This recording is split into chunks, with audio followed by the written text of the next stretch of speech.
10:30 AM।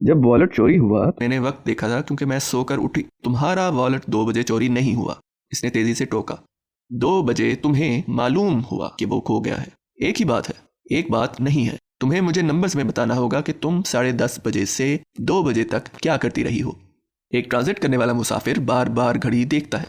Numbers مجھے بتائیں گے کہ تمہارا والٹ کہاں ہے. ماہی کے چہرے پہ چھائی پریشانی اب الجھن میں بدل چکی تھی. اس کا دماغ سمجھنے سے قاصر تھا کہ وہ یہاں بیٹھے بیٹھے اس کا والٹ کیسے ڈھونڈ لے گا، لیکن اس کے پاس اس شخص کے سوا کوئی نہ تھا. ایئرپورٹ پہ آتے ہی تم نے پہلا کام کیا کیا؟ میں نے اپنی بہن کو کال کی تھی. صبح 10:35. وہ ایک خوشگوار صبح تھی. ہوائی سفر کا مخصوص جوش لیے وہ ٹرانزٹ مسافروں کے ساتھ جب ایئرپورٹ کے بارونق ایریا میں داخل ہوئی تو آنکھیں بند کر کے سانس اندر کھینچا. اس ایئرپورٹ پہ 2 سال قبل اس کے ساتھ اچھا تجربہ پیش نہیں آیا تھا، لیکن اس دفعہ وہ ان یادوں کو اچھی یادوں سے تبدیل کرے گی. اس کا ٹرانزٹ 9 گھنٹے کا تھا. وہ کھائے پیے گی، انجوائے کرے گی، شاپنگ کرے گی. 9 گھنٹے بعد اس کی فرینکفرٹ کی فلائٹ تھی اور وہاں سے وینکوور. ہر چیز بہتر طریقے سے ہو رہی تھی. ماہی نے سفید بیک پیک سے سرخ رنگ کا والٹ نکالا اور اس کی زپ کھولی. یہ ٹریول والٹ تھا جو اتنا بڑا تھا کہ اس کے اندر currency, cards, passport, boarding pass, غرض ہر ضروری سفری شے رکھنے کی گنجائش تھی، اور بیرونی خانے میں موبائل فٹ آ جاتا تھا. اس نے موبائل نکالا اور والٹ واپس احتیاط سے بیگ میں ڈالا. وائی فائی کنیکٹ کر کے سب سے پہلے اس نے ماں کو کال ملائی. انہوں نے فون نہیں اٹھایا تو اس نے مالا کا نمبر ملایا. دوحہ پہنچ گئی ہوں، وی پی این آن کر لیا ہے، بیٹری لو ہے، کہیں آرام سے چارج کروں گی. تم کیسی ہو؟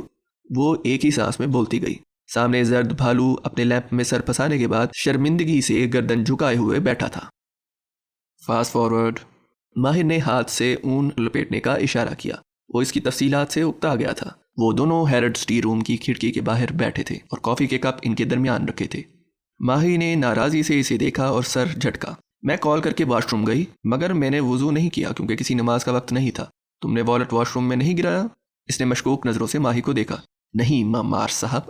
ماہی نے دانت پہ دانت جما کے بہت ضبط سے اسے دیکھا کیونکہ وہاں سے میں اسی ٹی روم تک آئی تھی اور میں نے کافی اور ڈیزرٹ کھایا تھا اور بل دیتے وقت بورڈنگ پاس دکھایا تھا، یعنی اس وقت والٹ میرے پاس تھا. پھر یہیں اندر مجھے نگینہ آنٹی مل گئی. ہیں؟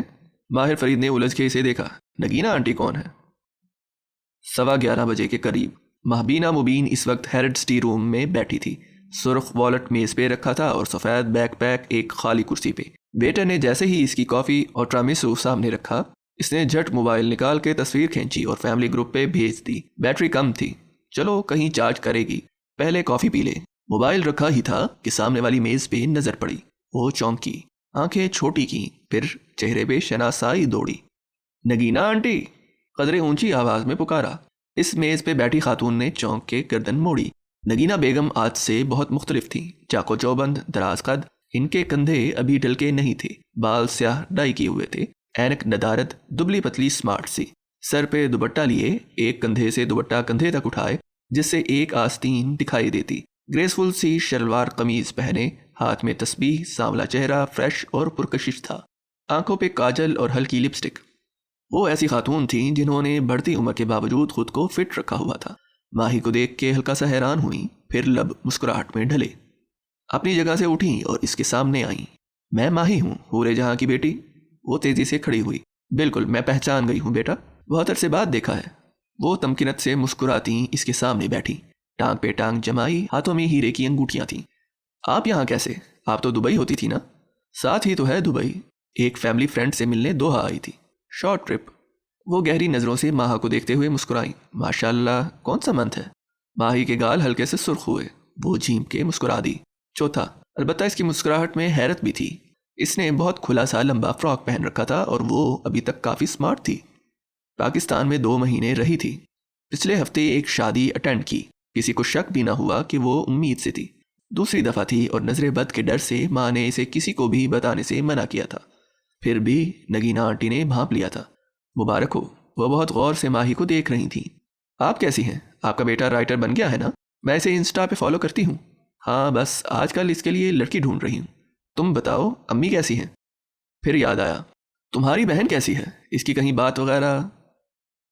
یعنی چند منٹ تم نے ایک رینڈم رشتہ دار آنٹی سے گوسپ کی. آگے؟ اس نے پھر سے ہاتھ کو گھمایا. Fast forward please. ماہی نے گہری سانس لی. اس کی کمر اب درد کر رہی تھی. اس نے ویٹر کو اشارہ کیا. مجھے پانی چاہیے. اس نے تھکان سے پیچھے کو ٹیک لگائی.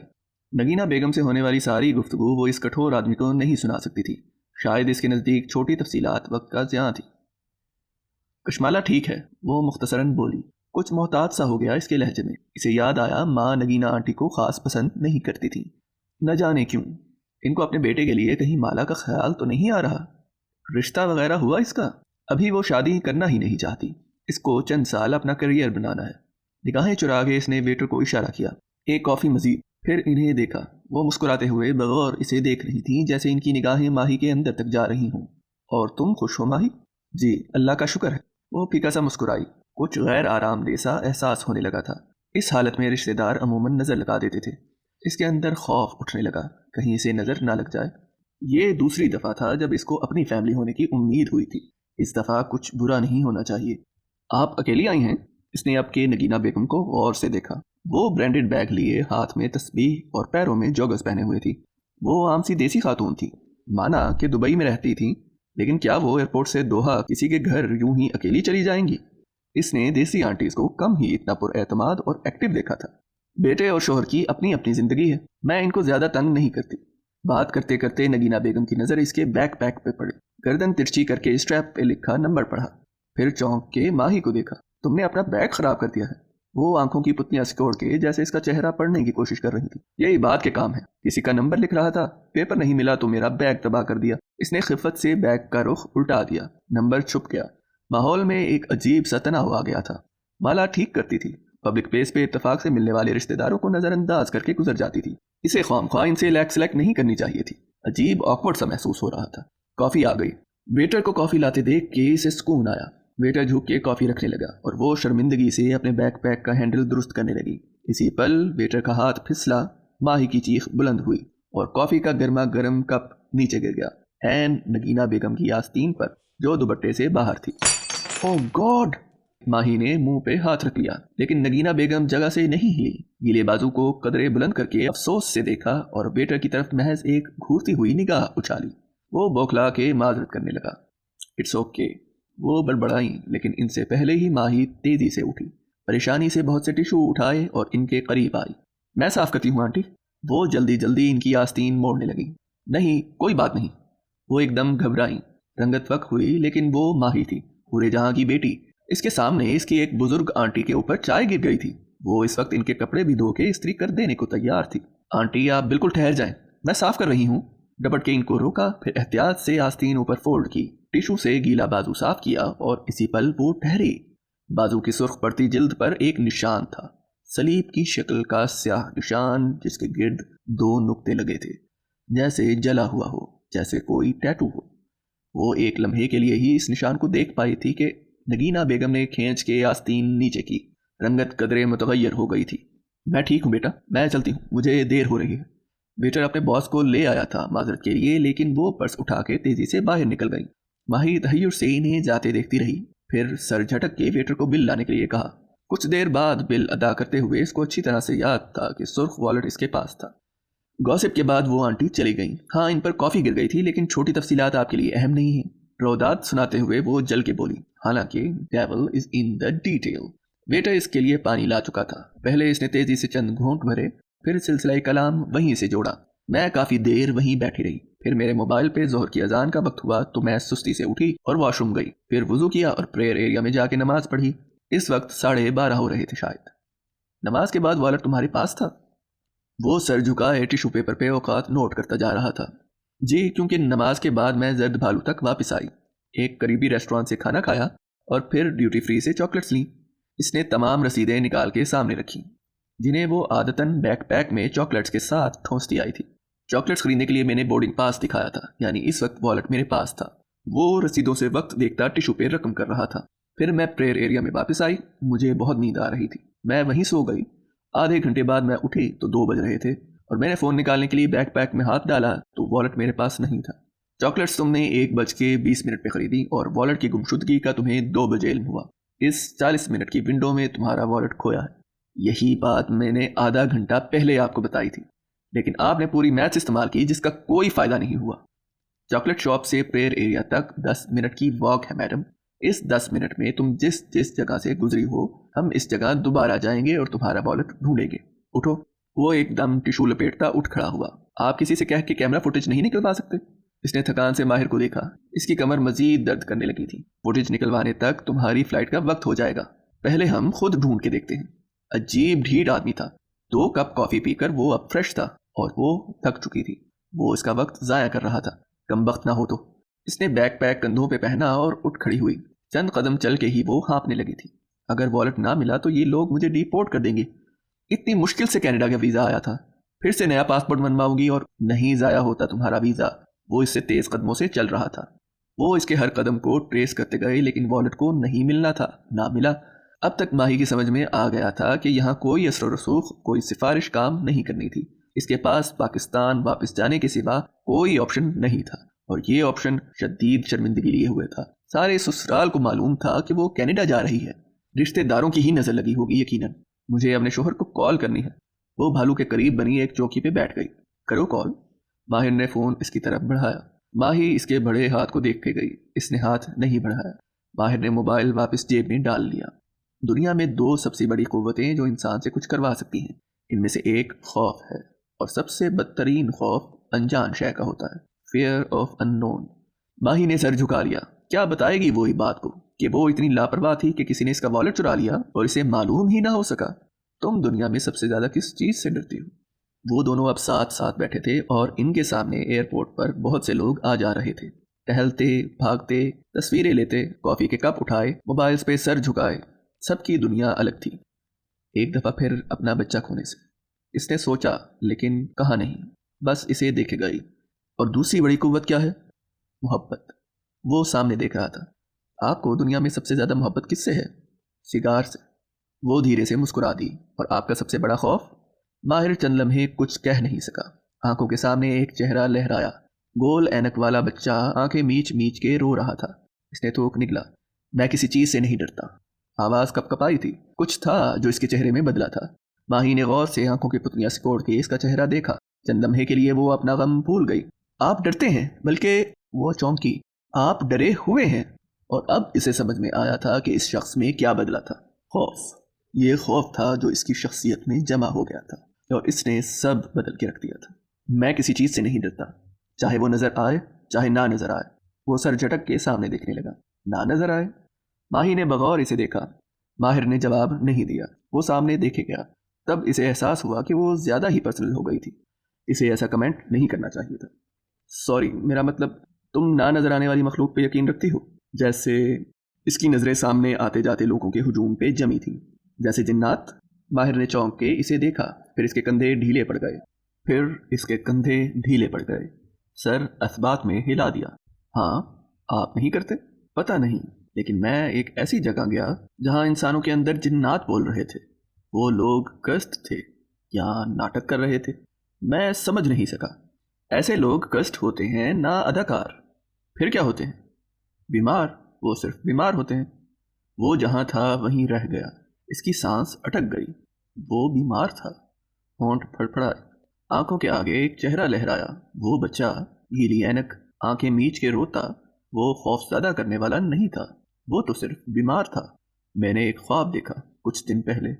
چند لمحوں بعد اسے احساس ہوا کہ وہ نڈھال سی بیٹھی لڑکی کچھ کہہ رہی ہے. وہ چونک کے اسے دیکھنے لگا کہ میں کسی سفر پہ ہوں اور راستے میں مجھے ایک عجیب سا سایہ ملتا ہے جیسے کوئی جادوگر یا شیطان ہو. وہ میرے اوپر پھونک مارتا ہے اور جب میں واپس پہنچتی ہوں یعنی اس جگہ جہاں میں جا رہی تھی تو میں اپنا بچہ کھو دیتی ہوں. پتہ نہیں اس کا کیا مطلب ہے لیکن برا خواب بتانا نہیں چاہیے. میں نے غلطی سے ماں کو بتا دیا تھا. بورڈنگ کی کال سپیکرز پہ سنائی دینے لگی. مابینہ کی رہی سہی امید بھی بجھنے لگی. ماہی نے مایوسی سے گھڑی دیکھی. بورڈنگ آدھے گھنٹے بعد بند ہو جائے گی اور میری فلائٹ مس ہو جائے گی. شاید میرا خواب سچا تھا. مجھے کوئی جادوگر تو نہیں ملا لیکن یوں لگتا ہے گھر واپسی پہ کوئی آفت میری منتظر ہوگی. اس نے جھرجھری لی. عربی میں ہم کہتے ہیں مکتوب، لکھا ہوا. مکتوب لکھا ہوا. جو ہونا ہے اور جو نہیں ہونا سب لکھا جا چکا ہے. تمہارے بچے کی زندگی بھی موت بھی.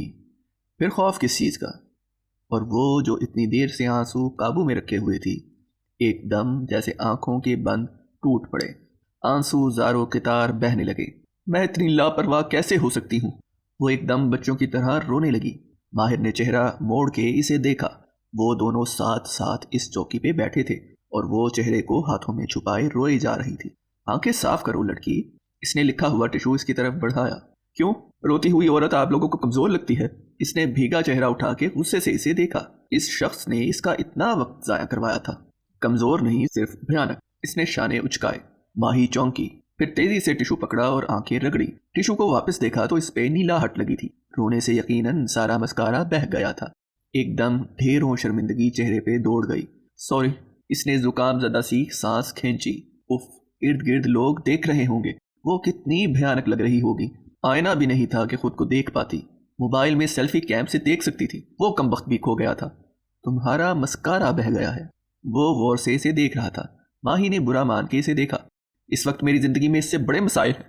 تم نے 1 بجے وضو کیا تھا۔ ماہر نے ٹشو واپس لیا اور اوقات کار کی فہرست پڑھی۔ وضو سے تمہارا میک اپ دھل گیا ہوگا۔ پھر دوبارہ میک اپ کب کیا تھا؟ ماہی نے بھیگی آنکھوں میں ناسمجھی لیے اسے دیکھا۔ میک اپ نہیں، صرف مسکارا ٹرائی کیا تھا۔ اس کے ماتھے پہ بل پڑے، لب بھنج گئے۔ میں نے کہا تھا مجھے اپنے ایک ایک قدم کے بارے میں بتانا۔ تم نے مسکارا کب ٹرائی کیا؟ چاکلیٹس لینے کے بعد شاید۔ وہ خود بھی کنفیوزڈ ہو گئی۔ میں ڈیوٹی فری پہ میک اپ ٹیسٹر دیکھ رہی تھی، وہیں سے مسکارا اٹھا کر لگا لیا۔